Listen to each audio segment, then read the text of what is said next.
This morning I'll be making eggs and corned beef hash, and I'll be telling another story time about my first time I was actually pulled over, and that was almost my first DUI too as well. To give you context, I moved to Panama when I was like 15. I lived there for quite a while. And anyway, I ended up growing up and getting a job up in Alaska. And this job was pretty cool because they let me take a Christmas vacation, a paid Christmas vacation. So again, my parents owned a place in Panama. Somebody found? That's right below Costa Rica, or my bad, Nicaragua. And it's about like a 10-bedroom house. Real nice place. They use American currency. They don't have their own currency, so it's pretty cool that you don't have to do a currency exchange. Everything is way cheaper there too. Like, say you want to get a beer, it's only like 50 cents, you know. So you get fucked up off of like $5, so. But anyway, I fly down to Panama. I think I was 19, something like that. My stepdad, he gives me the keys to his KTM 690. That's a motorcycle. So that was pretty nice. Get to go down to Panama, hang out with family through Christmas, and drive around his motorcycle, which is pretty fun.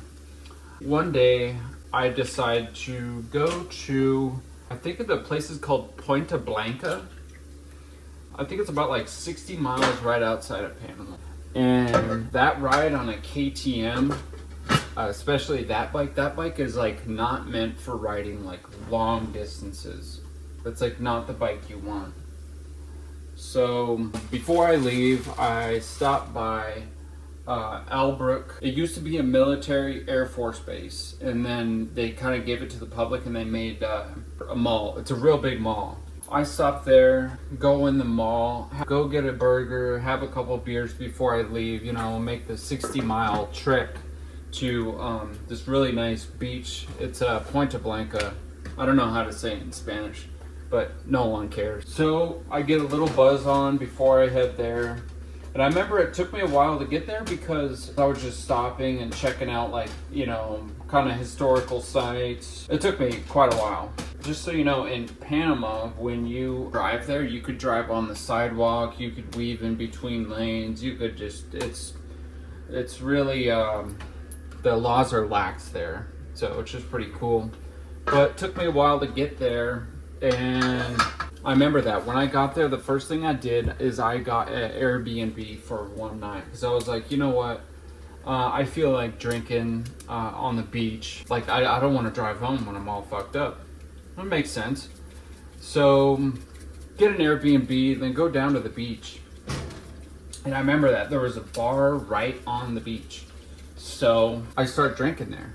And I remember that after 10 beers there, I thought it'd be a good idea to take the street bike. It's a street bike, smooth tires, no tread on them, onto the beach. End up getting it stuck. Anyway, somebody helps me get it out, go back to the bar, end up going in the water, drinking more, and shoot, I was probably drinking for about a good, 6 hours at that point. So anyway, comes nighttime around 8 o'clock at night, and I just decided to leave the bar. And I remember that I had quite a bit of money at the time, so I leave the bar on the bike, and I could barely drive at that point. The Airbnb is like 2 miles down the road, go up this, it's not really a gravel road, but it's like a sandy road.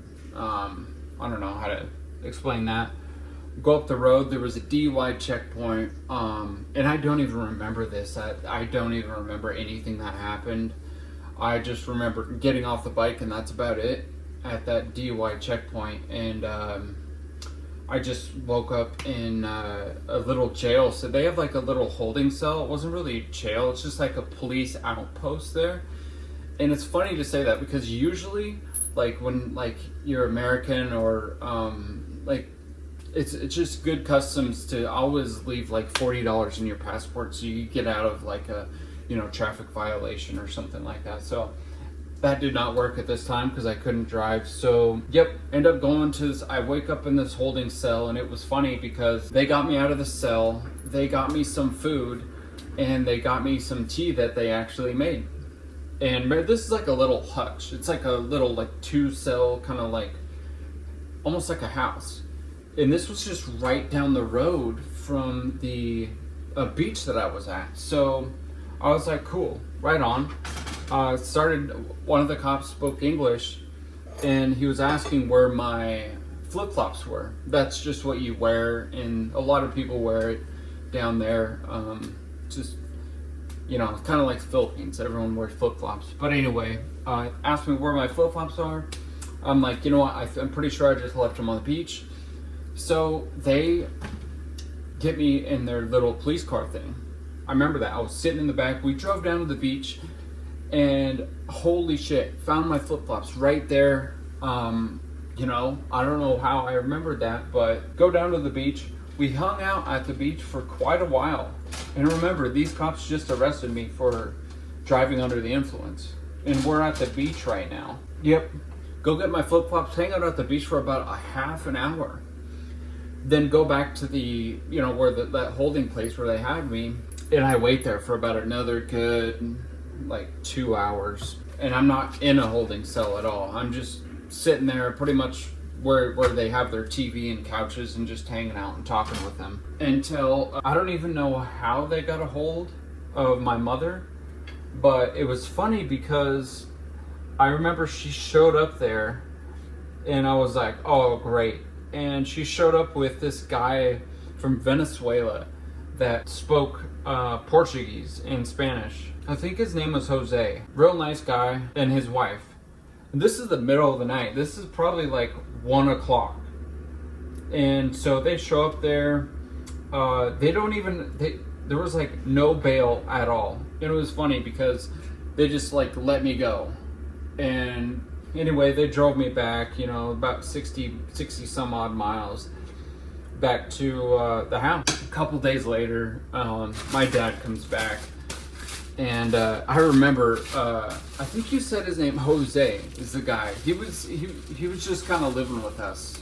He was in like, I don't know, like a refugee from Venezuela, something like that. Real nice guy. He actually studied at Harvard. I think he has like a BA in science or something, 4-year degree and like some engineering degree. I remember that we got back and I just go to bed, and we didn't really talk much on the way home. But anyway, a couple days later, me and my dad make the drive up to Puente Blanca, which is really cool because I forgot to mention that when you're driving up to Puente Blanca, you actually go to an airport called Scarlett Martinez, which actually the road went back in 2010, 2011 when this happened. The road goes through the runway, which is like an abandoned runway, which it's not right now. Right now it's an international airport. Used to be another military Air Force base. Anyway, make it up there and go get the bike. We talked to the cops first before we get the bike. Talked to the cops. Boom. They didn't charge me for a DUI, but they gave my dad 2 points off his license. I believe they just called it for speeding. Really cool. Got off scot-free on that. Ended up getting the bike out for like $200, and I drive the bike home. Which I remember on the way back, we stopped by McDonald's. Just the rest of that is history. I will tell you this much about going to Panama or Costa Rica. If any of y'all want to go on like you think Hawaii is nice, which I don't know why people think that place is nice. It's not nice. It's way too expensive. The water's cold. It's cold there. There's like everybody speaks English. And nothing's nice about it. It's just all touristy. It's just go to Panama. If you want to go on a vacation, might cost a little extra to get down there, but the water's warm. Like, the air is warm and humid. It's actually nice. Everything's cheap as fuck. And there's not a lot of tourists there. So, I figured I'd add that in. Everyone who's like, oh yeah, let's go to Hawaii. Like, yeah, that's just... Like, when you go to Hawaii, you pay like... If you're going out to eat for dinner, And if you, let's say you want a root beer, you're gonna pay like 15 bucks for a root beer.